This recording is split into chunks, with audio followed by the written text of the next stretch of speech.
राधे राधे। जय श्री कृष्ण। मित्रों, आज अपन 12वां एपिसोड रिकॉर्ड कर रहे हैं और ये अपने आध्यात्म की यात्रा की श्रृंखला में ही है ये।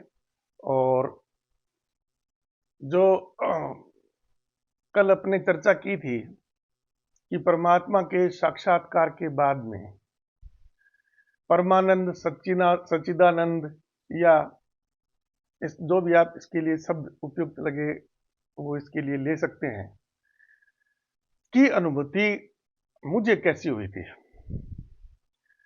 तो परमात्मा में जितने भी परमात्मा के अवतार हैं, रामचंद्र जी हैं, कृष्ण भगवान है और आगे कल की अवतार होने वाला है या हो गया है, तो वो सभी शामिल है।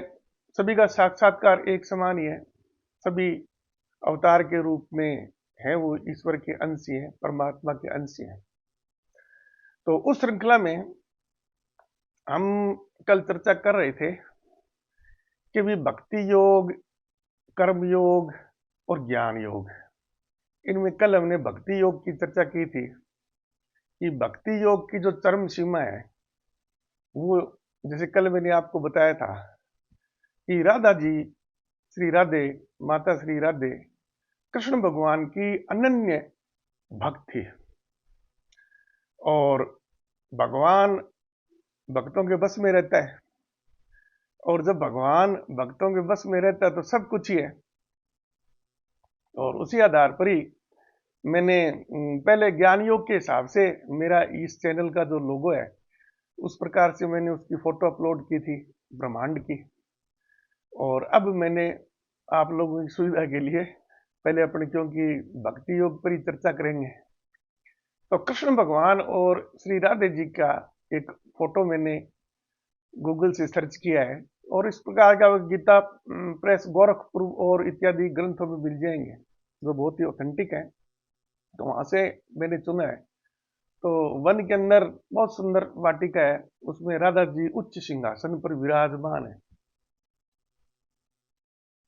और अभय मुद्रा में है और कृष्ण भगवान उनके चरण वंदना कर रहे हैं। और यहां से आप अर्थ लगा सकते हैं कि भक्तों के भगवान हैं जो खुद अपने आप को कहते हैं अहम ब्रह्मास्मि, वो कितने वश में है। और जो आनंद की अनुभूति है ना, तो जैसे कल मैंने अपने आख्यान में आपको बताया था कि कृष्ण और श्री राधे जी की लीला में तो परमानंद की जो उच्चतम स्थिति थी आध्यात्म के हिसाब से वो महाराज था। और बाकी अपनी अपनी गुणा भाग है, आप उसको किसी भी स्थिति में लेके जा सकते हैं। परमानंद की अनुभूति बहुत कम लोगों को होती है, मुझे तो रखी है। तो इसकी बहुत सी चीजें हैं। आप समाधि में बैठ के भी परमानंद में क्या नाम आत्मसात हो सकते हैं। आप नृत्य में भी परमानंद में आत्मसात हो सकते हैं। आप संगीत में भी परमानंद में आत्मसात हो सकते हैं। यह आप पर निर्भर करता है कि आप कौन सी विधि सुनते हो। कुछ लोग भजन वगैरह गाते हैं, बिल्कुल एकदम तल्लीन हो जाते हैं।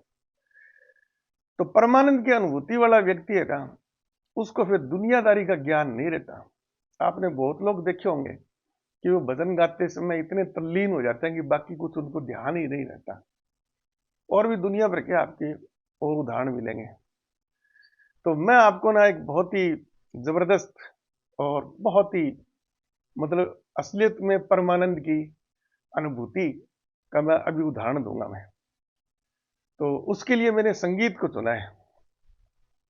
और संगीत में आप संगीत की जो प्रकाष्ठा जिसको मान सकते हो ना, वो कृष्ण भगवान से तो ऊपर कुछ है ही नहीं। तो कृष्ण भगवान के जो हाथ में उनके होठों से स्पर्श करता हुआ जो वाद्य यंत्र है ना, जिसको मुरली बोलते हैं। और मुरली भी बहुत प्रकार की होती है, छोटी बड़ी। और वो बांस से बनी हुई जो मुरली है ना, वही ओरिजिनल मुरली है। बाकी स्टील पाइप की बनी है, प्लास्टिक की बनी है, तो उसमें वो गहनता और वो जो मिठास है, स्वीटनेस, वो उसमें नहीं रहती। और उसकी साइज भी क्या होनी चाहिए कि आप मान लो कृष्ण भगवान को आप खड़ी हुई मुद्रा में देखते हैं तो एक आदमी की क्या लंबाई होती है उसी के अनुपात में उनके हाथों में मुरली पकड़ने के बाद में बस कंधे से इतनी सी ज्यादा दूरी नहीं रहती। बाकी आप शास्त्रीय संगीत में देखेंगे बहुत बड़ी बड़ी बांस की बांसुरी जो मुरली बोल देते हैं, मुरली तो वो एक है जो असली मैंने आपको बताया था ना बांस की होती है जो साइज हुई। बाकी बांसुरी यानी बांस से उत्पन्न होने वाले स्वर के रूप में आप उसकी कितनी भी लंबाई ले सकते हैं, वो अपनी अपनी आपकी एक्सपर्टीज है। एक्सपर्टीज का मैं सभी का सम्मान करता हूं, लेकिन बात अपन तो प्रकाशता की करते हैं, तो प्रकाशता की करते हैं। और मेरे पास इन सब के, मैं तो वैज्ञानिक भाषा बोलता हूं, मेरे पास इनके सबके सबूत हैं। भौतिक विज्ञान में 12th क्लास में ही पढ़ाया जाता है साउंड, ध्वनि। उसी में ही ध्वनि के सभी प्रकार वगैरह जो भी है फिजिक्स के अंदर, है ना, वाइब्रेशंस ऑफ कॉलम्स और ड्रम्स, स्ट्रेच, स्ट्रिंग इत्यादि, तनी हुई तारें वारें, तो चमड़े से मढ़े हुए वाद्य यंत्र हैं, और जिनमें हवा हवा में ध्वनि उत्पन्न होती है। तो वो है जो सभी के अंदर ही क्या है कि हवा का, जैसे बांसुरी मान लो आप, और बीन मान लो आप, जो हवा फूंक कर विसल जो बजाते हैं ना, वो भी हवा हवा से ही ध्वनि उत्पन्न होती है। इस प्रकार के क्लारनेट है, जिसको क्लालेट बोल देते हैं दैनिक भाषा में, सैक्सोफोन है, और जो अपने जो ब्रास बैंड होता है उसमें जो बड़े बड़े जो भोंपू से आपको दिखाई देते हैं, जो ट्रम्पेट है जो फौजी वगैरह बजाते हैं, ये सभी के सभी, है ना, वायु स्तंभ में उत्पन्न ध्वनि वो होती है। तो अपने जो मुरली है ना, वो भी वायु स्तंभ से उत्पन्न हुई ध्वनि है। और मुरली में भी ना क्या ना, वायु स्तंभ भी दो प्रकार का होता है। एक को बोलते हैं खुला वायु स्तंभ, दूसरे को बोलते हैं बंद वायु स्तंभ। खुला जो बंद वायु स्तंभ है उसका एक सिरा बंद होगा, है ना, और दूसरा सिरा उसका खुला होता है। तो इसमें भी बहुत लोगों को कंफ्यूजन होता है। तो ऐसा कोई भी वाद्य यंत्र जिसमें एक तरफ से हवा फूंक कर मुंह के अंदर, यानी वो सिरा उसका वाद्य यंत्र का मुंह के द्वारा बंद हो जाता है और उसमें हवा फूंकी जाती है, और दूसरा सिरा होता है खुला। तो जैसे आपकी सैक्सोफोन है, या जो आपकी बीन है, या आपकी जो इस प्रकार के जो जितने भी मैंने अभी आपको नाम बताए थे, है ना, तो वो सारे इसमें शामिल हैं। अब क्योंकि फिजिक्स के सारे नियम है, सारे गा मा पा धा नी सा, सारी चीजें ही है, 7 ही स्वर होते हैं, सा रे गा मा पा धा नी।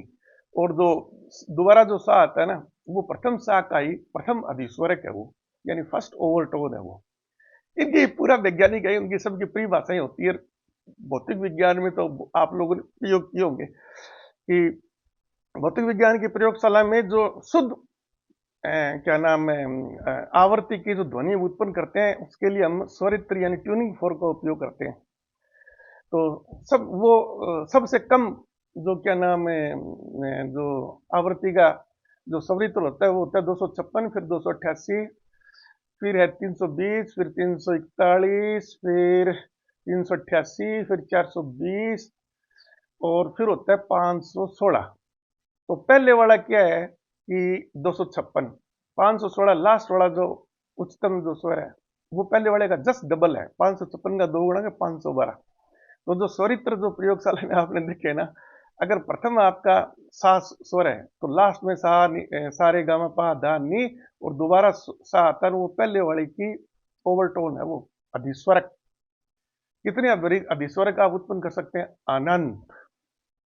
तो उसके बाद भी हम क्या है कि उनकी फ्रीक्वेंसी वगैरह ये गणना करते हैं। तो आप कुल मिला के निचोड़ यही है, इस संसार में जितने भी प्रकार के वाद्य यंत्र हैं, सब प्रकार के ले लो आप, बांसुरी वांसुरी, तारों वाले सितार, गिटार पिटार, तबला उबला, ढोलक वगैरह, मृदंग वगैरह, सब चीजें आ गई, मैंने सबको बोल रहा हूं।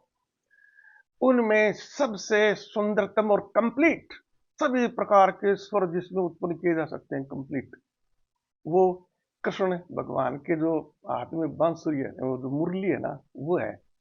और वो है भौतिक विज्ञान के हिसाब से खुला वायु स्तंभ में कंपन की विधाएं, जो प्रिंसिपल है ना, उसका वो एकमात्र उदाहरण है। दूसरा मेरी तो नजर में नहीं आया इस प्रकार का कोई उदाहरण। उच्चतम होता है ना, वो तो एक रेयर इन द रेयरेस्ट ही हो सकता है। किसी भाई को कोई मिला हो तो मेरे को बोलना कि मैं उसका विश्लेषण करके बता दूंगा कि ये ओपन है या क्लोज्ड है, भ्रम हो जाता है। जैसे क्या नाम, उसी प्रकार का और भी इस प्रकार के कई हैं एक क्या नाम पाइन पाइप्स भी बोलते हैं, और ये आजकल जो जापान वगैरह से अपने घरों में जो शुभ के लिए वो कई छोटी छोटी बांसुरी ऐसी होती है ना, उसमें अलग अलग आवाज वो अपन उत्पन्न करते हैं, 6-7 पे वो लटके रहते हैं। तो वो है तो सारे के सारे वायु स्तंभ भी वो, ठीक है ना। लेकिन जो अलग अलग वो है ना, जल तरंग भी इसमें शामिल होती है, लेकिन वो क्लोज में आ जाएगी। इसमें जब हम उनकी अलग अलग टच करते हैं, अलग अलग प्रकार की ध्वनि उनमें ओवरटोन्स वगैरह जो है ना, अधिस्वरक वगैरह वो उत्पन्न भी हो सकते हैं। अधिस्वरक तो कृष्ण भगवान की जो बांसुरी है ना, जिसके दोनों सिरे खुले हैं, और जो सबसे एक सिरे पर जो छेद होता है वहां पर फूंक मारी जाती है, और फिर आगे वाले छेद है ना, वो उसमें जो वायु स्तंभ है उसकी लंबाई को निर्धारित करते हैं वो। तो सब प्रकार के वेरिएशन आप उसमें उत्पन्न कर सकते हैं, यानी सब इस ब्रह्मांड में जो उपलब्ध ध्वनिया है ना, संगीत के रूप में वो सबसे उत्तम है। ठीक है ना। अच्छा, अब आप कहोगे जी भौतिक विज्ञान का तो ज्ञान बहुत दिया, इसमें परमानंद की स्थिति में हम कैसे पहुंच सकते हैं? गूगल पे सर्च करो आप, है ना। आप साधारण संगीत भी ले सकते हो, है ना, जो साधारण व्यक्ति हैं और जो थोड़े बूढ़े बुजुर्ग गैर क्लासिकल संगीत के अंदर जो रुचि रखते हैं, तो अपनी मन पसंद की जो भी उनकी राग है, दादरा ठुमरी ताल भैरवी वगैरह जो भी है, वो आप मन पसंद जो है ना, पहले तो अपना छटनी कर लो, फिर गूगल पर क्लिक करो आप कि मुझे ना अकेली बांसुरी, उसके संगत में जरूरत ही नहीं है, तबला वबला कोई जरूरत नहीं है, अकेली बांसुरी की वो मुझे ना धुन आप सुनाइए। गूगल पे फट से वो आ जाएगा, और उसमें आप वो सुनना पसंद कर दो, और आप उसका हेडफोन लगा लो, मैं तो कहता हूँ। और अगर आपके मल्टी चैनल वो है, स्टीरियो सिस्टम है मोबाइल में आपके जो हेडफोन में, है ना, तो मैक्सिमम चैनल उसके खोल लो। और असलियत में क्या है कि बांसुरी की जो ध्वनि है ना, वो किसी बंद कमरे में वो वहां पर नहीं बजाई जाती। भगवान कृष्ण ने कभी स्टेज पर बांसुरी नहीं बजाई थी, वो तो वन उपवन वहां पर ही बांसुरी बजाते थे, और उसकी जो ध्वनि उत्पन्न होती थी ना, आदमी तो क्या है, पशु पक्षी सारे, जिसको बोलते हैं ना आत्ममुग्ध मंत्र मुग्ध, सम्मोहन की जो उच्चतम स्थिति है ना, वहां तक पहुंच जाते हैं। आप खुद उसको अनुभव कर सकते हैं, वो हेडफोन वगैरह लगा के ना, और आप आवाज और कानों में नहीं आनी चाहिए आपके किसी प्रकार की। आप बैठ जाओ, सोना चाहो तो सो जाओ, मेरी गारंटी है। आप कितनी भी परेशानी में हो, जिन लोगों को नींद आने की समस्या है, और जो इस प्रकार के ना गुस्सा आ गया, या कोई ऐसी घटना होगी कि आपका मन पूरी तरह से विचलित हो गया ना, कोई नशा वशा कुछ करने की जरूरत नहीं है आपको, वो लगा लो, और एक बार ये बोल लो भाई, अब अभी मैं 15-20 मिनट आधे घंटे उस समस्या के बारे में सोचूंगा ही नहीं, वरना आपका जो इनबिल्ट वायरस है ना, वो उस संगीत को भी वो डिस्टर्ब करेगा। ये बड़ी समस्या है, जो हम दैनिक जीवन से इधर उधर से जो करप्ट डाटा डाल देते हैं, इतनी जो मतलब भगवान ने आपको इतनी बेहतरीन नियामत दी है, सुपर सुपर सुपर कंप्यूटर से भी जबरदस्त, उसका आप डाटा वो करप्ट कर देते हो। ठीक है ना, आप अनुभूति कीजिए, इस पर अब बाद में बात करेंगे। ठीक है ना, आप अनुभव करिए, आपको क्या इसका महसूस होता है। मैंने आपको एक पक्ष बताया, और बाकी दूसरा पक्ष है ना, जैसे वो अंग्रेजी में कहावत है, statue is the frozen music, यानी म्यूजिक तो म्यूजिक हो गया, और क्या नाम जो मूर्ति है किसी भी चीज की, वो संगीत का जमा हुआ रूप है, कंडेंस्ड रूप, मूर्त रूप में, यानी उस वो तो और भी ज्यादा विस्तार है उसका। तो कभी आप मंदिरों में जाएं या और कहीं जाएं, और आपको बहुत ही बेहतरीन कोई मूर्ति कलाकार की बनाई हुई, है ना, ये अपने पुराने जो मंदिर है ना, जैसे अब पुराने मंदिर अपने दक्षिण भारत में सही सलामत क्या नाम बचे हैं, बाकी तो लगभग 1000 1000 क्या नाम एडी से पहले के तो सारे ही, और उसके बाद 1000 एडी से पहले वाले भी, उसके बाद में भी कहाँ वो दक्षिण भारत में बचे हैं, अपने उत्तरी भारत में आक्रांताओं ने सब नष्ट भ्रष्ट कर दिया था, हमारी संस्कृति को पूरा उन्होंने तबाह करने की कोशिश की थी। लेकिन कल की भगवान का आशीर्वाद है, सांस्कृतिक उत्थान हो रहा है, पूरी दुनिया हिली हुई है। अब 4-5 दिन से जब से महाकुंभ पूर्ण थी, उसके बाद में देख रहा पूरी दुनिया हिली हुई है, पूरी दुनिया।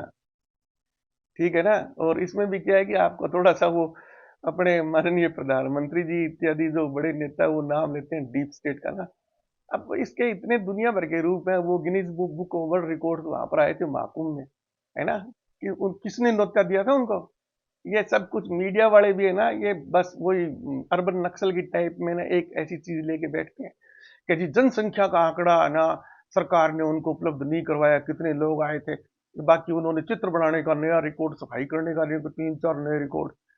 वो बदमाश है। वो जनसंख्या का आंकड़ा तो ऑन रिकॉर्ड वो दिखाना नहीं चाहते हैं ना, उससे तो वो पूरी धरती हिलती है। मानव सभ्यता में इतना अनुशासित और मतलब सांस्कृतिक रूप से संगठित संगठित जो जन समूह है ना, ये इतिहास में परिकल्पना से दूर है। आज तक के मानव इतिहास में ऐसी कोई घटना हुई नहीं जहां पर इतने लोग इकट्ठे हुए हों और इतनी शांति से, कोई झगड़ा नहीं, यार सब खुश, एकदम एक भी आदमी है प्रसन्न। कुछ वो अराजक तत्व है विघ्न संतोषी, वो तो आपको पता है कि प्रायोजित भेजते हैं, वो बाहर आके बकवास करते हैं। वो जी नहीं यार, जिस व्यवस्था नहीं थी हमारा नंबर वहां नहीं है यार, वहां नहीं है यार, वहां नहीं। चलो छोड़ो। तो वो ऐसे मुद्दे भटक जाते हैं, मैं क्या करूं। हाँ, तो आपको मैंने भक्ति योग का बताया था, आपको सर्वश्रेष्ठ उदाहरण श्री राधा जी। और उसके बाद में आप और ले लीजिए। तो चलो पहले मीरा जी पर चलते हैं। मैं क्षमा प्रार्थी हूँ, डिस्क्लेमर देता हूँ कि मीरा जी की जो कथा सुनाऊंगा ना, आप यही मान लीजिए मेरी है वो, और कल को कोई ग्रंथ लेके चैलेंज कर देगा जी आपने। तो मीरा जी राजस्थान में एक घराना है, अब मैं नाम भी नहीं लूंगा, वहां की वो महारानी थी। तो बालपन में ही ना, जब छोटे बच्चे होते हैं, अब वो ईश्वर की कृपा है उन पर, राधे रानी की मेहरबानी थी कि उनको वो आत्मज्ञान टाइप की चीज हो गई। और उन्होंने कृष्ण की उपासना का जो तरीका चुना ना, कोई सखा चुनता है, कोई कुछ चुनता है, कोई गुरु चुनता है, कोई कुछ चुनता है, उन्होंने पति स्वरूप, ये लो जी, हो गया फैसला। वो थोड़े शादी लायक हुए, घर वालों ने इधर उधर चर्चा की है ना, तो उन्होंने मना कर दिया भी ना ना ना, मैं तो शादी हो रखी है कृष्ण भगवान से, मैं दूसरी शादी नहीं कर सकता। वो होता ही है, जैसे समाज का नियम है, सामाजिक वो लांछन लग जाएगा, रोज लग जाएगा, बोले बच्ची है वो अभी ससुराल जाएगी, वहां पर अपनी घर गृहस्थी में व्यस्त हो जाएगी, तो सब हो जाता है, माता पिता का होता है, वो भी बेचारे मजबूर है। तो उन्होंने राणा जी से शादी कर दी। वो राणा जी आए वहां पर, आते ही वो दो अपने संस्कार है शादी के बाद के, तो बोले वहां तो मामला ही होता, तो जैसे बोल दिया मीरा जी ने कि जी अब ठीक है, संसार के रूप में आपकी कर दी वो शादी, दूसरी पत्नी हूं मैं आपकी। मैं आपको, पति तो मेरा परमेश्वर है श्री कृष्ण। लो जी, एकदम से विद्रोह की स्थिति। और एक एक तरह से वही मान लीजिए, आप क्या बोलते हैं जिसको उत्तम बोलते हैं। राणा जी परेशान हो गए, रात घराने की प्रतिष्ठा, लटरंग पटरंग करानियां तो राजाओं की बहुत होती थी, कोई समस्या नहीं। तो उन्होंने क्या है कि उनको सब तरीके से प्रचारित करने की कोशिश की थी, सब तरीके से,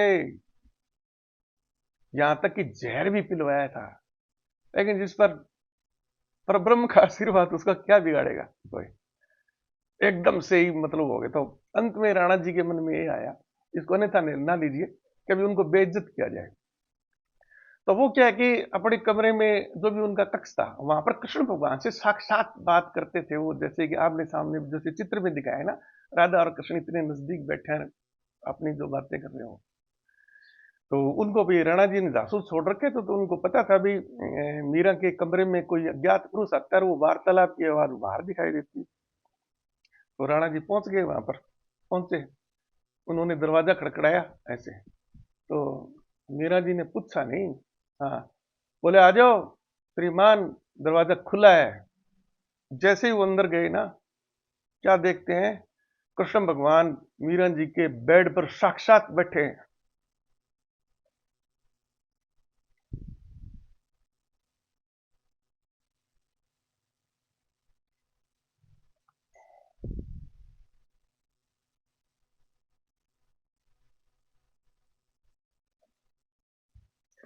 थोड़ा भाव विभोर हो गया।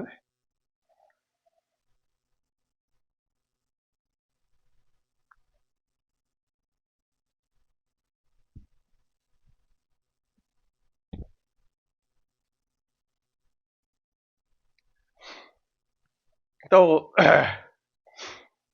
राणा जी को प्रत्यक्ष जो देख लेता है वहां पर कोई, मतलब वो फिर तो बचता ही नहीं ना, कुछ शंका नहीं बचती। वही जैसे मेरा जो पूरा इस अध्यात्म पर जो विश्वास है, उसका उसका कारण ये है कि मेरे पास सारे मतलब वैज्ञानिक प्रमाण है। बाकी तो काल्पनिक वो उसके सबूत दे रहा है, वो उसके सबूत दे रहा है शास्त्रार्थ में। एक अपने ग्रंथ से पढ़ के बता रहा है, दूसरा उसके पक्ष में वो वहां से वो श्लोक निकला और उस ग्रंथ से वो। अब मैं किसी की भावना को आहत नहीं करना चाहता, वो सभी क्या है कि किसी के पास कोई प्रमाण नहीं है, लेकिन वो जैसे कोर्ट के अंदर वकीलों की बहस चलती है ना, तो कोर्ट में गवाह होते हैं। वो एक किसी कोई अपराधी उसको बचाने के लिए 20 15 20 वो झूठे गवाह ले आता है। कहा जी नहीं जी नहीं जी, ये तो था ही नहीं जी, मैं तो पड़ोसी हूँ जी, मेरा भतीजा है। अब वो कोर्ट को तो बेचारे को, न्यायालय को तो उसका ही उसी प्रकार से वो फैसला करना है। तो वो इस प्रकार का वो है, तो वो चलता है। जो प्रत्यक्ष प्रमाण हो तो किसी की जरूरत नहीं होती, तो इसलिए तो मुझे बहुत जल्दी ईश्वर से साक्षात्कार हो गया था। तो कुछ बचा नहीं, आगे उनके तो उन्होंने हाथ जोड़ दिए। और सब तो उन्होंने क्या किया, कुछ उन्होंने परेशान नहीं किया। फिर उन्होंने, मीरा जी ने फिर छोड़ दिया महल। पहले तो उनको रोकने की कोशिश की थी, पकड़ पकड़ के ले आए थे। फिर वो आ गए थे वृंदावन इधर, फिर रविदास जी से मिले। फिर उनकी जो जो भी उनके भजन वगैरह है, वो तो आपको सोचते हो भी प्रकाश चाहिए वो है।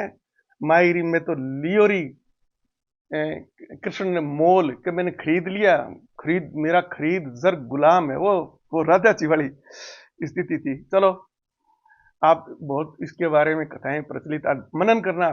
और आओ जी दूसरा, अभी अपने वो भी शायद राजस्थान की घटना है। मैं भी कोई डिस्क्लेमर नहीं देता उस पर, कर्माबाई की है वो गाथा।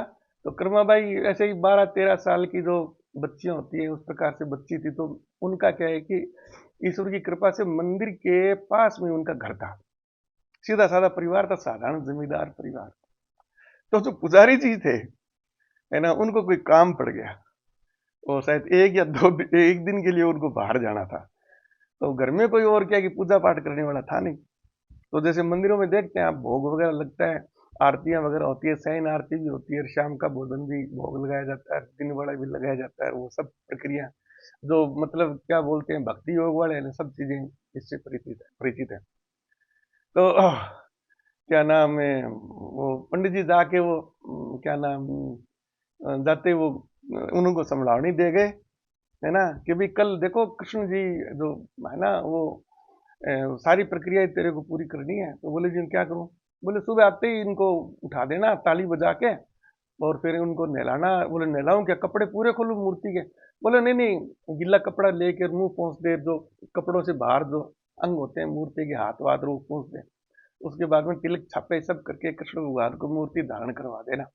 और फिर उनके जब भोजन का टाइम हो, तो जो भी तेरे घर में भोजन बनता है वो के हिसाब से तू समझती है ना, जैसे उनके तो मन में था भी हलवा वगैरह पूड़ी वगैरह, इस प्रकार से वो खिला देना। और इसी प्रकार से शाम, शायद एक टाइम की बात थी वो, एक मतलब एक दिन दिन की बात थी। तो उनके तो दिमाग में कर्मा भाई, वो भी ईश्वर की कृपा है जी, वो पूरी तरह से कोई वायरस नहीं था उनके। तो उन्होंने तो ये सोचा कि लो भाई, जैसे एक आदमी या बालक को भोग लगाते हैं वैसे करना है। नहाने की प्रक्रिया उन्होंने बता दी, भोग में क्या बनाना है, और वो खाएगा या नहीं खाएगा, है ना। तो वो उनकी था ही नहीं, उनका भी वो बालक के समान भोग लगाना, तो खाएगा वो। तो क्या नाम, उन्होंने सारी प्रक्रिया पूरी कर दी। अब भोजन बनाया तो घर में बना था बाजरी का खिचड़ा और कड़ी। तो उन्होंने वो सजा ली, अंदर घी डाल के कड़ी का प्याला रख दिया और मूर्ति के आगे रख दिया। अब कोई वो जैसे वो भोग के भी अलग अलग इसको है भजन, तो भजन वजन कुछ आते नहीं थे। तो उन्होंने वो पर्दा, हाँ बोला कि वो भोग लगाते समय ना पर्दा कर देना तू, हाँ देखना नहीं है क्या, वो क्या नाम है, वो थोड़ा सा, क्यों भोजन हमेशा ही पर्दे की चीज होती है, शास्त्रों में लिखा लिखा है, ये चाणक्य ने भी बताया। तो कर्मा भाई चले गए वहां पर, जाके उन्होंने पर्दा कर दिया। अब बाल बुद्धि थी, और उन्होंने कहा खा ले खाना खा ले, जो भी उन्होंने ताली वाली बजाई, उनके पता नहीं खाया या रहा नहीं। तो झांक के देख रहे हैं वो, दो मूर्ति वैसी की वैसी है, वो थाली भी खिचड़े से भरी हुई है, कटोरी भी कटी, थोड़ी प्रेस। अरे यार खा ले, मेरे को तो पंडित जी वाली विधि विधान तो नहीं आती, वरना मेरे को पंडित जी डांट लगाएंगे, घर पे जाके बापू डांट लगाएंगे। और वो उसी प्रकार से जैसे किसी जीवित पुरुष या बालक के सामने ना जो भोजन नहीं करता, उसको कितना चिंता हो जाती है ना। और उड़ामे वाली बात आ गई, घर का बालक हो तो कोई नहीं, ठोक पीट के उसको खाना खिला देती है माताएं बहनें, जो भी उनका तरीका है। तो कृष्ण भगवान तो फिर जो स्ट्रॉन्ग उनके दिमाग से सिग्नल निकला था, पर ब्रह्म में गया वहां पर, वहां से वापस रिफ्लेक्शन, समझ गए ना, मूर्ति। तो उन्होंने झुक के देखा कि कृष्ण भगवान हाँ तैयारी कर रहे हैं, खिचड़ा है, कड़ी डाल ली है। फिर बोले खा ले ताप के खा ले अच्छी प्रकार से, अब मैं नहीं देखूंगी तेरे को, पर्दा के लिए बोला था। और जब अंदर से आवाज आनी बंद हो गई ना, तो उन्होंने ताली बजाई, पर्दा हटाया। बिल्कुल वो चाट पूंछ के जिसको थाड़ी बोलते हैं। अब मैं इसका वैज्ञानिक प्रमाण देता हूं आपको मैं। ठीक है ना, कथा सुन लियोगे आपने। अपन क्या है कि रोज दिन रात दिन इसके उदाहरण देखते हैं, लेकिन कभी अब गौर नहीं करते, क्योंकि दरअसल आपकी प्रैक्टिस नहीं है ना, साइंस और अध्यात्म को आपस में जोड़ने की प्रैक्टिस नहीं है। मेरा क्या कि ईश्वर का वो चमत्कार था। मैं केवल फिजिक्स का ही मैं प्रकांड विद्वान था, और फिजिक्स से संबंधित जैसे भौतिक फिजिक्स क्या नाम, मैथमेटिक्स हो गया, केमिस्ट्री हो गया, या टेक्नोलॉजी से संबंधित चीजें हैं, बाकी अध्यात्म तो कुछ पता ही नहीं था। वो तो कुदरती आरएस की वो तैयारी करते हुए कई सब्जेक्ट देखने थे, और वो जनरल नॉलेज में भी थोड़ा बहुत आता है, इंडियन क्या नाम फिलोसफी के हिसाब से तो वो पढ़ रहा था वो। तो वहां पर वेदांत में आते ही अद्वैतवाद आदि शंकराचार्य का, और वहां से अद्वैतवाद तो वो क्या नाम ब्रह्म और माया यानी एकम ब्रह्म द्वितीय नास्ते वाली स्थिति थी वो। तो मेरा तो एकदम से दिमाग स्ट्राइक खट से, मेरे तो आइंस्टीन की थ्योरी दिमाग में पड़ी हुई थी हमारी, वो घूम गई। फिर मास एनर्जी कन्वर्जन ई बराबर एम सी स्क्वायर, वहां से पता लगा भाई लो, मास है वो तो कुछ नहीं है, वो एनर्जी है। और उल्टा भी हो जाता है, एनर्जी है जो वेव्स है ना, वो वापस मास में आ जाती है। मूर्त है वो, पहले अमूर्त में आ गया, अमूर्त है वो मूर्त में आ गया। सब कल मैंने आपको आख्यान में बताया भाई, सॉरी। इस 12वें एपिसोड में जो मेरा 8वें एपिसोड का जो डिस्क्लेमर है वो पूरी तरह से लागू होगा। हाँ, तो वहां से मेरे को वो क्लैरिटी होती गई। तो वो एक क्लिक हो गया, वो एक वरदान था, उससे मेरा आत्म साक्षात्कार हो गया अध्यात्म से। और भौतिक ज्ञान से, भौतिक विज्ञान से मेरे सारे प्रमाण मेरे को मिल गए। जो भी मैंने कृष्ण कृष्ण की चरित्र पढ़ा है, या मीरा जी का और जो शास्त्र पढ़े हैं, रामायण में पुष्पक विमान क्या है, उस वक्त के हथियार क्या है, महाभारत में जो हथियार प्रयोग किए गए हैं वो सारे मेरे तो बिल्कुल क्लियर कट है, आज भी क्लियर कट है ना। लेकिन ये अपन जो क्या नाम है, द्वापर द्वापर के बाद में बस वो ये मान लो कलयुग आ गया। परीक्षित के मरते ही तो कलयुग आ गया था, परीक्षित लास्ट ही था। उसके बाद में तो बस वो वेद वगैरह का ज्ञान था ना, आगे ऐसे लोगों के शेरों के हाथ में पड़ा कि उन्होंने बस केवल अपने स्वार्थ के लिए उसको इतना सीमित कर दिया, इतना सीमित कर दिया, इतना सीमित कर दिया कि आज की तारीख में अगर जो भी आपके आध्यात्म के स्रोत हैं, कोई भी आप संस्था मान लीजिए, कोई भी कुछ मान लीजिए, अगर आप वहां पर जाके मेरे जैसे ज्ञान योग वाले उपासक को ना, क्योंकि इनको तो वो मानते ही नहीं ना, वो ज्ञान का भाग ही नहीं मानते भौतिक विज्ञान। जबकि वो रात दिन मोबाइल बड़ी बड़ी कारों के अंदर घूमते रहे, पता नहीं क्या क्या वो सारे जो सिस्टम है वो यूज करते हैं, जिस जो कि हमारे ज्ञान योग पर आधारित है। और उनको शास्त्रों से बढ़ाना था तो बढ़ा देते ना, पुस्तक के बाद अपने चल के बैठते। आज क्या मोबाइल की जरूरत है, संजय की तरह धड़ाधड़ धड़ाधड़ खुद ही देखते ना लाइव जो भी है, जो भी सम्मेलन, और वैसे ही करते। मोबाइल की क्या जरूरत है, वहां से भाषण थे कृष्ण भगवान ने, वहां पर इतने दोनों तरफ की सेनाओं की महाभारत के, वहां पर उन्होंने पूरी ब्रह्मांड को वो गीता का ज्ञान दिया था। कोई कहीं बैठा था उसको मिल गया, जो जिनके रिसीवर सही थे, जिनके पास जो मोबाइल है रिसीवर वाले उसी लेवल के थे, वो सारे समझ गए, है ना। बाकी बैठे रह गए, जिनके वो माया फ्री हुई थी, जो उनको मतलब क्या है कि नहीं लिखा था, वो उन्होंने वो बटनों वाला कीपैड लिए हुए घूम रहे थे। वहां पर वो आशा कर रहे थे भी मेरे पास थ्री क्या नाम वो क्या नाम इमेज वाली मेरे पास वो आ जाएगी, पीडीएफ आ जाएगी। मैं कहाँ से देख लेगा, है ही नहीं वो। और वो उसके पास मोबाइल हो तो वो तुरंत देख लेगा, ठीक है ना। वहां से वो संकेत वापिस आया फट से, ठीक है ना। अब वो संकेत किसके लिए आया, मूर्ति तो वही है, वो वहीं पत्थर की है वो। लेकिन एआई में आप देखते हैं ना, दुनिया भर के हैं, ये तो अरोध खट खट से चेप दिया जी। अरे भगवान की मूर्तियां वगैरह भी रामचंद्र जी चल रहे हैं, और वो पुराने चित्र ले लिया, मूर्ति ले लो, आर्टिफिशियल इंटेलिजेंस। ये आर्टिफिशियल इंटेलिजेंस साइबर क्राइम में एक बहुत बड़ी समस्या बनने वाली है। तभी तो उस पर चेक लगाने की कोशिश कर रहे हैं। एक वो अभी चाइना ने लॉन्च किया, एक और ऐप अपना अमेरिका का पहले, यार अपने हिंदुस्तान में भी चल रहा है, लगभग बराबर का चल रहा है मामला तो। हाँ, मजे हो रखे। तो वहां पर वो संगोष्ठियां हो ही रही है। इस एआई का तो अनलिमिटेड आप इसको कर दोगे तो ये तो साइबर वगैरह कहाँ पकड़ पाएंगे भाई। किसी जमा में आपने देखा होगा कि दो दो क्या नाम है मेगा पिक्सल का कि वो मोबाइल फोन होता था, उसकी फोटो थोड़ी सी जूम करते वो फट जाती थी वो। अरे अब पता नहीं कितने जीबी सब वो कैमरे लोगों ने खरीदने, जो 10-10 लाख के कैमरे थे ना वो खरीदने छोड़ दिए बढ़िया क्लियर फोटो लेने के लिए। 40-50 हजार के जो आईफोन आते हैं ना, उनमें इतनी बेहतरीन क्वालिटी, जूम करते जाओ करते जाओ करते जाओ, है ना। आप एक मीनार पर बैठे हुए, दूर बैठे हुए कभी को जूम करते रहो, साक्षात पिक्सल फटेगी नहीं, बहुत डाटा प्रोसेसिंग वगैरह सारा वो इस लेवल पर चलेगी। तो एआई में तो मतलब जो इस प्रकार के अपराध करते हैं ना, उनके पास ऐसे सॉफ्टवेयर है कि उन्होंने मूर्ति को चला के क्या नाम बनाते हुए एआई की बना दी 2 डायमेंशनल लो, 3 डायमेंशनल लो, समझ गए ना।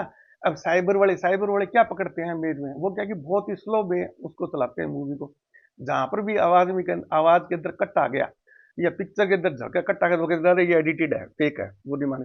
वो पकड़ ही नहीं पाते हैं कुछ। वो करते तो साइबर वालों के पास तो कहाँ उपकरण हो गए जो उनके पास होते हैं, वो ऐसा कैसा हूबहू। मतलब आज की तारीख में कोई भी माई का लाल उसको मतलब ये डिटेक्ट नहीं कर पाता कि ये क्या नाम है, वो ओरिजिनल है या फेक है या एडिटेड है। ठीक है ना। तो उस स्तर का मान लो, जो ईश्वर के हाथ में था उन्होंने भेज दिया, और वो किसको दिखाई दे रहा है, केवल कर्मा बाई को। वो रिसीवर जो है ना वो उन्हीं के पास था। तो वो तो फिट था उनके दिमाग में, खाते पीते देख लिया और अपने घर चले गए। पुजारी जी आए दोपहर बाद में, और अपना काम वाम जो भी थैला वेला रख के, फिर उनको याद आया भी बच्ची थी, भूल गई, कोई गलती तो नहीं रहेगी, वरना मैं दोबारा स्नान वगैरह करवा के भोग का व्यवस्था कर दूं। तो गए, बोले कर्मा, बोले हाँ। बापू जी बोलते थे उनको, पुजारी जी बोले हाँ बापू जी। हाँ, बोले बेटा वो स्नान वगैरह कर, हाँ हाँ वो जोरदार।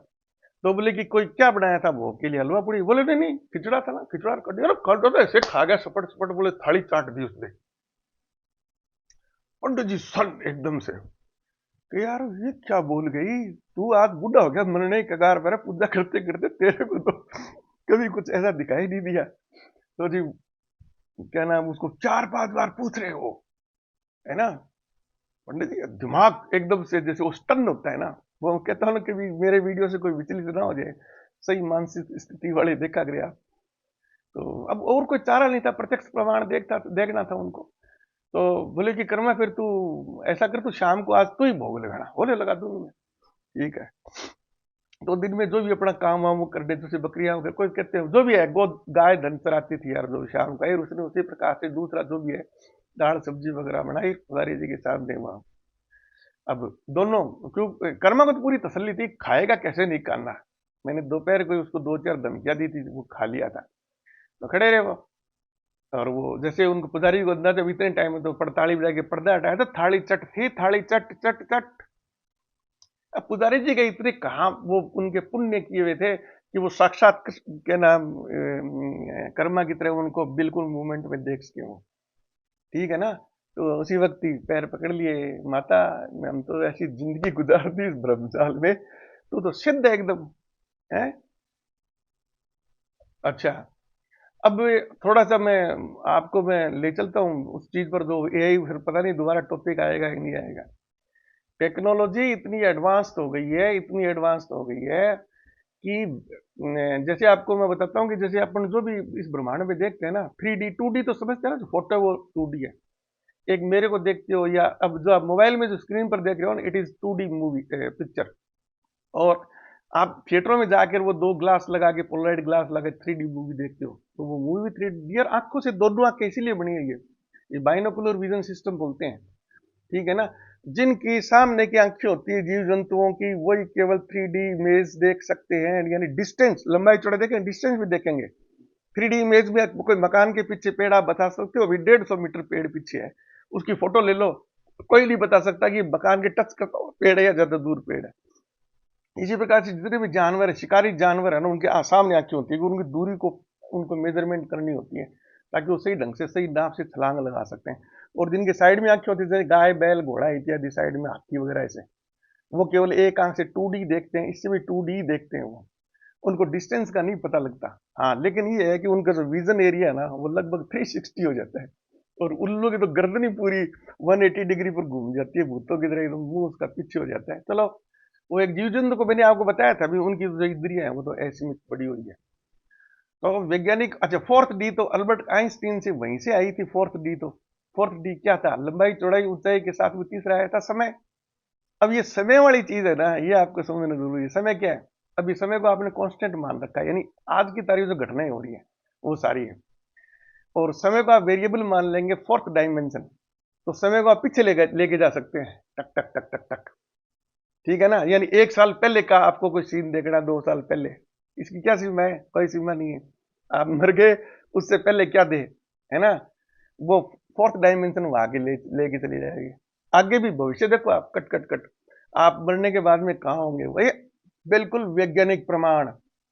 ठीक है ना, ये थ्योरी बन चुकी है, रिसर्च इस पर चल रही है। हाँ, जो ध्वनियां ब्रह्मांड में आज भी मौजूद है, तो नष्ट तो कुछ हुआ ही नहीं, वो ध्वनि उत्पन्न होगी, वो ब्रह्मांड में मल्टीपल रिफ्लेक्शन से यही, अरे ब्रह्मांड तो सीमा ही फिर वो कुछ नहीं है इसके अंदर, यही घूम रही है।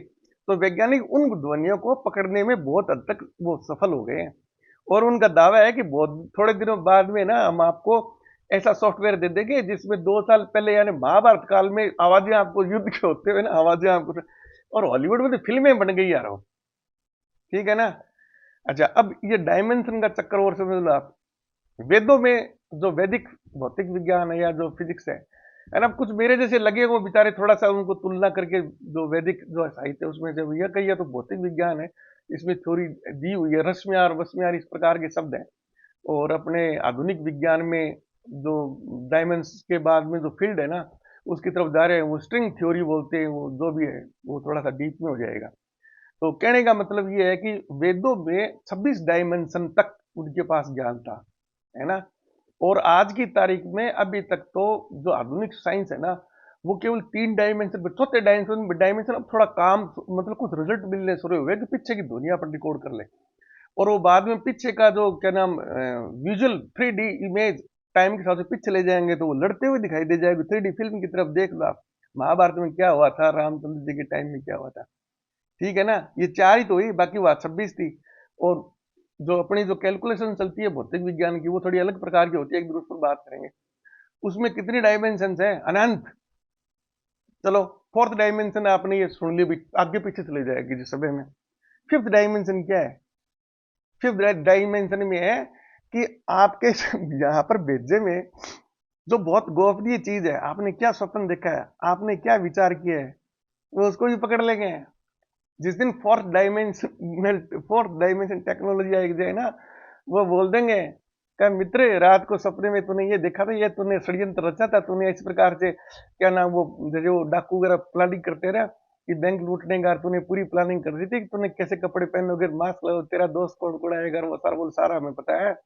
अब डायमेंशन फैलाते जाओ जाके अनंत तक। तो इस प्रकार की जो चीजें है ना, वो मतलब अकल्पनीय है, वो शास्त्रों में भी इक्का दुक्का आपको उदाहरण मिलेंगे। हाँ, वहां तक टेक्नोलॉजी गई हुई है। तो ये था क्या नाम कर्माबाई वाला पार्ट।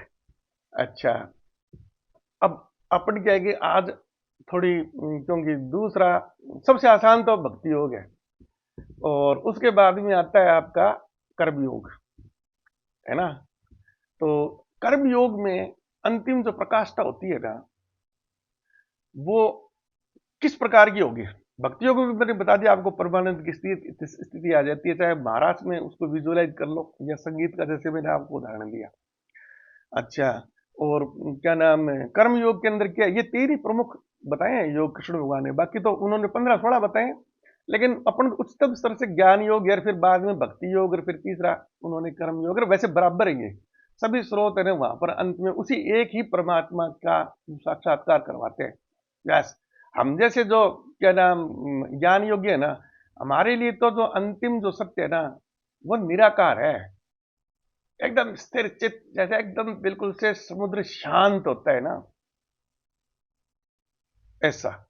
और हमारे लिए परमानंद क्या, वो मैं बाद में बताऊंगा, पहले आप ये जो जो दैनिक जीवन में ज्यादा सरल आसान लोग ले लेते हैं। कर्मयोगी वो है जो चारों आश्रमों के हिसाब से, जो उसने ब्रह्मचर्य आश्रम में धर्म अर्जित किया था, धर्म का मान ये पुण्य वाला नहीं है, अर्थ समझो आप।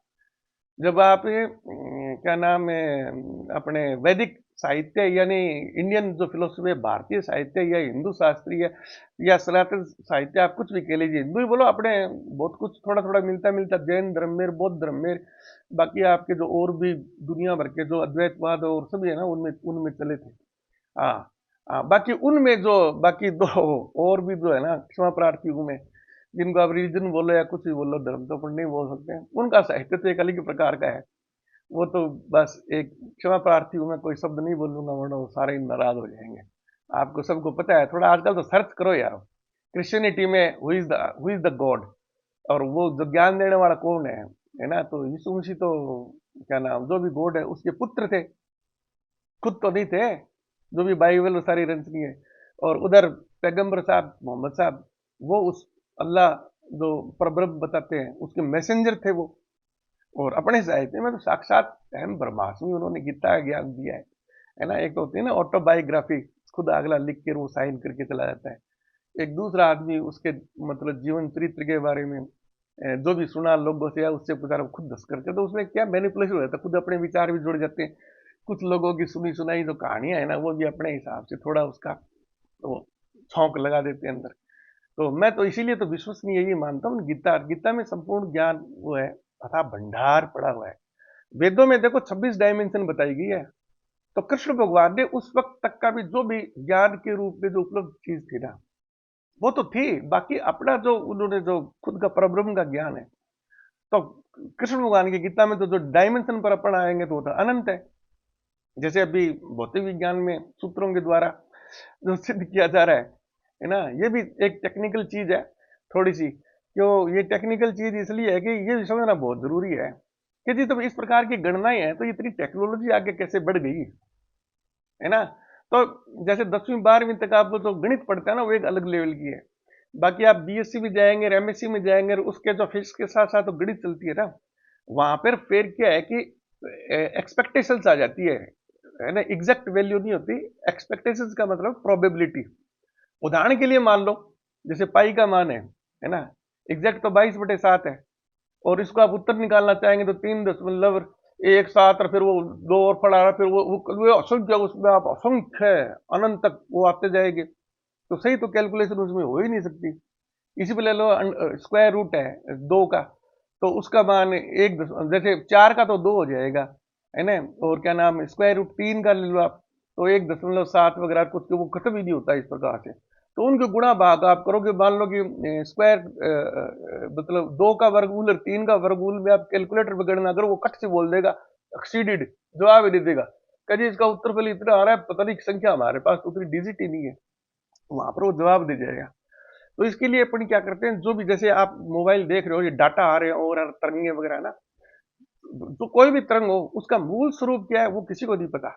लेकिन अध्ययन रिसर्च के द्वारा वैज्ञानिक उस लेवल पे वहां तक पहुंच चुके हैं कि उसके अर्थपूर्ण भाग को वो ले लेते हैं। जैसे उदाहरण के लिए मान लीजिए, 2.5 और 2.5 को आपको गुणा करना है, तो इसका सही एग्जैक्ट, ये तो मेरी एग्जैक्ट फिगर बताइए आपको, और मैं जैसे पाई गुणा पाई मल्टीप्लाइड बाई √3 बोल दूंगा तो उसका एग्जैक्ट तो कोई निकाले, वो कंप्यूटर ही फेल है, सुप्रभ सुप्रभ कंप्यूटर का अनंत संख्या है, कोई गणना नहीं कर सकता। तो 2.5 गुणा में 2.5 कितना हो गया, 6.25। ठीक है ना। अब कोई विद्यार्थी है, जैसे कंपटीशन में ट्रिक सिखाते हैं फास्ट आंसरिंग की जो स्टाइल है, तो वो बोलते हैं कि जो 4 आंसर है ना, उनमें एक आंसर सही है, ये तो पता है ना। तो उसके नजदीकी पकड़ लो आप। तो जो बुद्धिमान बच्चा है ना, वो क्या करेगा, जो 2.5 है ना, उसको पूरा कर देगा, कितना कर देगा, 3। तो बराबर करना है, और उधर की साइड का जो 2.5 उसको थोड़ा सा कम करके क्या कर देगा, 2। अब 3 गुणा में 2 बच्चा बता देगा 6। और उनको वैसे आप गुणा करोगे, 2.5 मल्टीप्लाइड बाई 2.5, वो तो रिजल्ट आएगा 6.25। उसमें गुणा करता वो दशमलव लगाता, इतने तो मोटा मोटा खट, दो तीन एक को कम कर देगा और बढ़ा दिया, उनको 6 आ गया। लो जी, क्लिक में अब वहां पर एग्जैक्ट मिल जाएगा। तो इस प्रकार से जो कंप्लीट जो मतलब जो संख्याएं यहाँ पर पहुंच जाती है कि उनकी गणना, जैसे हमारे आगे भौतिक विज्ञान में जितने मैं आपको प्रेडिक्शंस बता रहा हूँ ना, ये आइंस्टीन की थ्योरी, ये मेट्रो वगैरह जो भी है, अरे यूज इसलिए कर रहे हैं क्योंकि वो चल रहा है आपके भाई, न्यूक्लियर पावर प्लांट चल रहे हैं, हाइड्रोजन बम हो गया, सारा हो गया, क्या नाम, अब प्रकाश के वेग के बराबर चलने वाले रॉकेटों के डेवलप, उसको पल्स जनरेटर बोलते हैं, वो लगभग प्रकाश के वेग से चलेंगे तो 8 मिनट में तो सूरज पे पहुंच जाएंगे, और कुछ सेकंडों में 2 या ढाई इसमें सेकंड, क्या नाम, 3 सेकंड में तो चांद पर पहुंच जाएंगे। और फिर आगे और भी सीमाएं कोई है नहीं, अभी तो एक प्रकाश का वेग का ही पता लगा है ना। ग्रेविटेशनल जो है आपकी वेव्स है, या जो न्यूक्लियर फोर्स जो होता है न्यूक्लियस में, उसकी जो वेव्स होगी उनकी तो कोई सीमा पता ही नहीं है, अनंत ही होगी उनकी सीमा। तो वहां तक टेक्नोलॉजी जा रही है। तो इस प्रकार से गणनाएं होती हैं। तो हमारे जितने भी फार्मूले, जैसे फोरियर सीरीज आ गई, अब फोरियर सीरीज अनंत की सीरीज है, तो उसका छोटा रूप कैसे बुलाते हैं अपन, इंटीग्रेशन। लिमिट कहां से, 0 से अनंत। तो हमारे फिजिक्स के जो भी साइंस आगे जा रही है ना, सब में अंत में फॉर्मूले है ना, वो क्या नाम, इस प्रकार से इंटीग्रेशन के रूप में आएंगे, और सबकी लिमिट है ना 0 to infinite, 0 to infinite, 0 to infinite. ठीक है ना। तो तो लेकिन वो अपने को भी एक अर्थफुल उसका रिजल्ट निकालना है, क्योंकि जो जैसे मान लो ये आपके मोबाइल में जो मेरे पर्टिकुलर नंबर से जो लिंक जुड़ रहा है, जैसे व्हाट्सएप वगैरह मैं चलाता हूँ, तो संसार में तो खरबों खरबों मोबाइल है, तो कोई दिक्कत ही नहीं है। आप मान लो माइक्रोवेव से या रेडियो वेव से जो भी चीज टेक्नोलॉजी, तो उसका स्पेक्ट्रम तो बहुत वाइड है। आप मोटे मोटे खांचे ले लो, एग्जैक्ट फ्रीक्वेंसी लो ही मत आप, है ना। तो ये स्लॉट होते हैं, स्पेक्ट्रम बोलते हैं इसको। वो आपने देखो बड़े महंगे महंगे बिकते हैं वो। उसमें आप एक छोटे से स्लॉट माइक्रोवेव की तरंगों के एक छोटे से समूह के अंदर आप अरबों खरबों उसके अंदर बना सकते हैं।